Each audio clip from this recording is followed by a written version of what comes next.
What's up? A to Z Sports Live halftime show here. The Titans are up on the Green Bay Packers 14-6 in a dominant first half of football by the Titans. But it's not the first time we've seen the Titans play a dominant first half of football so far this season. A to Z Sports Titan Game Day Live. I'm Austin Stanley alongside Zach Bingham, going live every Titan game day for pregame, halftime, postgame on Facebook, YouTube, and Twitch. Before we dive into all of the halftime reaction with all of you guys, I want to thank all of our Titan Game Day Live sponsors, including Mr. Good Roof, your locally owned roofing, gutters, and window specialist, MrGoodRoof.com. Buddy Allen Carpet One, giving you free in-home measures and estimates at Buddy Allen Carpet One, Nashville.com. Barton Insurance, Middle Tennessee's premier insurance provider for both personal, home, auto coverage, and small to mid-sized businesses. Barton Insurance Group LLC.com. Crumble Cookies, download that app. You won't miss out. And also BetMGM with us as always. Zach, I'll toss it over to you. Pretty incredible first half. You miss out, the Titans, that is, miss out on that touchdown opportunity there on 4th and 1 on the goal line, but then get it back with a big Derrick Henry touchdown, 14-6 the score at halftime. Well, I told you this at pregame show. We were going to know in the first 2 quarters of play how the game is going, and this is exactly Tennessee Titan football. Like, people hate it. It's not exciting. It's not Josh Allen. It's not Patrick Mahomes. It's not any of that. It is Titan football. Run the rock down your throat. Tick, tick, tick, tick, tick, tick, tick, tick, tick. Grind it out type game. 14-6. And look, you can't get upset because the Titans got to go for it on that 4th and 1, right? You've got to roll the dice. You've played that many plays. You've clocked off that many seconds. You've got to get, some points, and it doesn't work out for you, but your defense steps up and gets pressurized. That's what we talked about in pregame. All of these things are starting to formulate, and the Titans are playing Titan football. Derrick Henry's running the football well. I don't really have a lot of so if I really wanted to nitpick, you got to get the plays in. You got to get the guys on the field that need to be on the field, right? Your personnel have to be right. Yep. Probably wouldn't have pulled the fullback in on that 4th and 1 who's cold as ice. That was colder than cold. I'd probably run a different play. But overall, they redeem themselves because they get a short field. And how about Brian Tannehill and Treylon Burks? What a hell of a time to start them on your fantasy team when you're in bye-bye land. Woo! Yeah, I mean, you're right. I think the only thing you could possibly be concerned about with the Titans right now is their sideline operations, because with sideline operations, once on defense and once on offense, Aaron Rodgers burned you for a touchdown, and then you had to call a timeout for another one when you only had 10 people on the field on offense. But again, I mean, it's pretty damn good half, guys. I mean, you're up 14-6. Your defense is making a lot of plays. Aaron Rodgers doing what Aaron Rodgers does and stealing a free play and scoring points and doing it. But the Titans were able to regain their composure and block an extra point to make that 8-point lead a big difference here in this game. And so, it's kind of crazy. Like I talked about this in the pregame show of what happens when Derrick Henry gets held for 60 or less yards. The next game he goes and has a big day. I don't think he's having a big day, but he's been effective enough for the most part. I mean, the 4th down stop, Zach, I think you're right. Torrey Carter blew that block there that allowed Walker to get downhill on Derrick Henry for the stop. But 48 first half yards on 17 carries, not a great average, but Derrick Henry is showing what he can do physically and making the Packers defense pay for it. It's when he's getting the yards, right? On 3rd down, on crucial downs, he's getting those yards, whether they're 1, 2, 3, or 4 on those 3rd and 1s. And that, I think, is what is making the difference. So you have to look at Derrick Henry. He is having a very good game. Not the excellent, unbelievable 200-yard rushing. He's not playing the Houston Texans, but he's having a very good game for what the Titans are wanting to do and asking him to do. Austin, over the last several weeks, we've been in 3-and-out hell. 3-and-out, 3-and-out, 3-and-out. They only had 1 3-and-out. They had a drive of 8 plays, 18 plays and 9 plays. Mm. So, like, I mean, that is bravo to the offense to stay on the field. And this is what Herb Street said. It keeps Aaron Rodgers on the sidelines, and it also keeps your defense fresh, right? Because they're not sucking wind, cold wind, because they're having to play a lot of plays. So 14-6, you got to love this if you're a Tennessee Titans fan right now on how they've played. Mike Vrabel, I know, loves the way they played. Look, the time of possession, 19-10. There's some seconds in there to create the 30, but 19-10 time of possession. And I think what's even more interesting is that 10-minute drive, even though the Titans did not get any points, which sucks, but Aaron Rodgers was cold.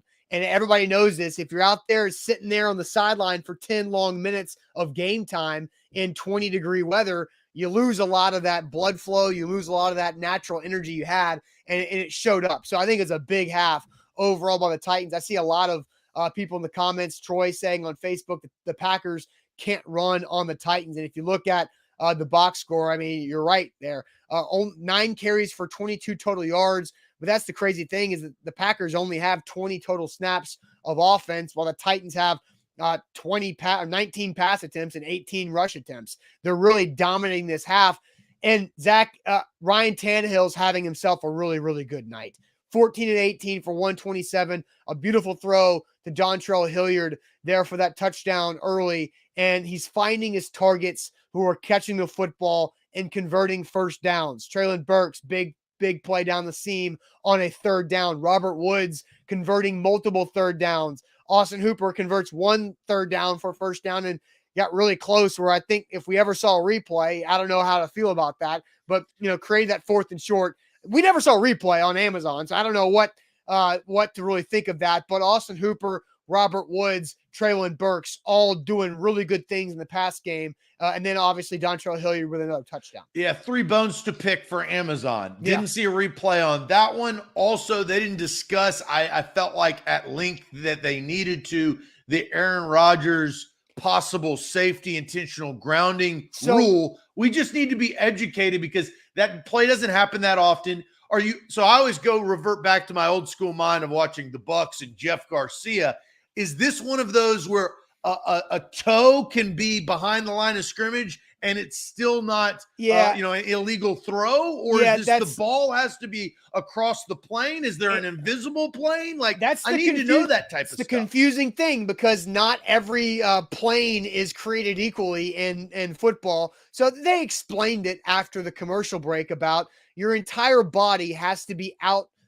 Your entire body has to be in the end zone for it to be a safety. Not just one thing, but it does feel weird because like you're saying, if a quarterback is scrambling, their entire body has to be across the line of scrimmage for that to be called. But when you're scoring a touchdown, all you got to do is have that the tiniest little millimeter of the football needs to break the front paint line to be considered a touchdown. So it is kind of strange that's how it doesn't really make sense consistently with all 3 of those rules when you're having to break some type of plane. But by the rule, Aaron Rodgers, it was an intentional grounding, not a safety down at the inch line. But, you can fight about the rule. It did feel kind of weird. Last bone to pick for Amazon. When I'm watching on my phone, I should be able to scroll out and do screen in and screen. Why has Bezos not figured that out yet?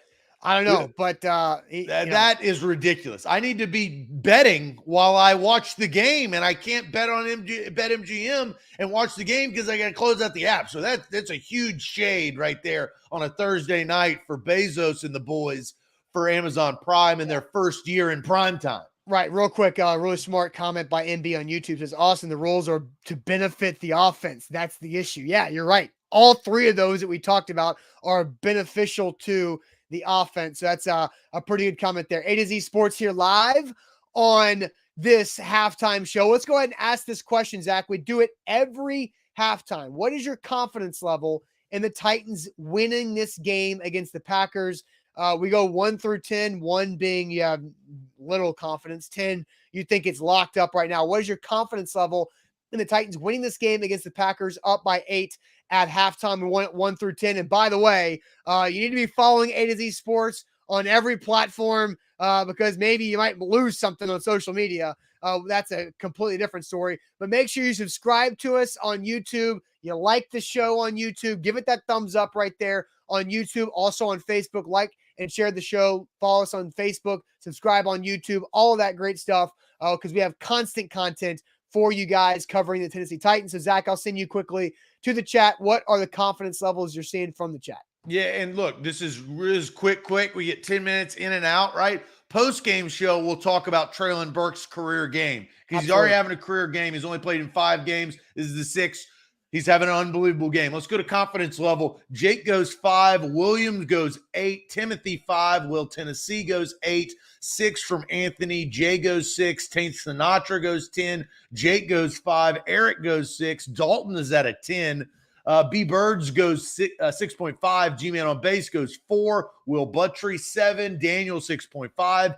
SCP goes 6.87. 6.5 from John. Mr. Jones is going 10. 4.007 from our secret agent man, Lou Man 007. Major Keys goes 9, as does Blaine. 5.5 from Kai. Josh goes 7. Brian goes 4. Chris goes 7. Tons of comments rolling in, and we value that as we got a lot of people in the chat right now. Tracy goes 7. Roy goes 8. Joey with a 7. Billy Jordan Jr. goes 7. Otis says, if the Titans at all in the third, it's a 9. They got to play good football in the second half. The Packers are not going to allow the Titans to control the clock like they did in the first 2 quarters. And the Packers get the ball to start the third quarter, which is very important. So, Zach, I'm going to go. I think the Titans can win this game. Obviously, they're up 8. I'm going to stay at 6.5. There was this morning, 6.5. 2 things freak me out about this. Aaron Rodgers can do Aaron Rodgers type things, and we've seen it already with the touchdown the Packers have scored on the free play and the Titans' second half offense. We've seen a lot of times this year where a good first half stalls at halftime. They've got to be able to break through there. So I'm going to 6.5. Where are you at? This morning I was a 4.1. I did predict the Packers to win in our pregame show, 21-20. It's still a 1-possession game, but my confidence level of the Titans winning has increased to 5.5. We'll see what Rodgers does. He got 2 quarters to get his offense in gear, but the Titans holding tough with a great run defense and high pressure from their front 4. Yeah, I just saw a stat from Lucas Panzica on Twitter. The Titans have led at the half in every game this season except Buffalo, and the Titans are 6-2 with a halftime lead. So you lose against the Giants, and you lost it the last time you were on primetime 2 weeks ago in Kansas City. Can the Titans hold on? We'll be back for a big post-game show regardless of what it looks like. But thanks again to all of our sponsors, MrGoodRoof.com, Buddy Allen Carpet One, Nashville.com, Barton Insurance Group, LLC.com, Crumble Cookies, and BetMGM. Make sure you download the Crumble Cookie and the BetMGM app. And we will see you guys for the post-game show live here on Facebook, YouTube, and Twitch. Enjoy the second half. See you soon.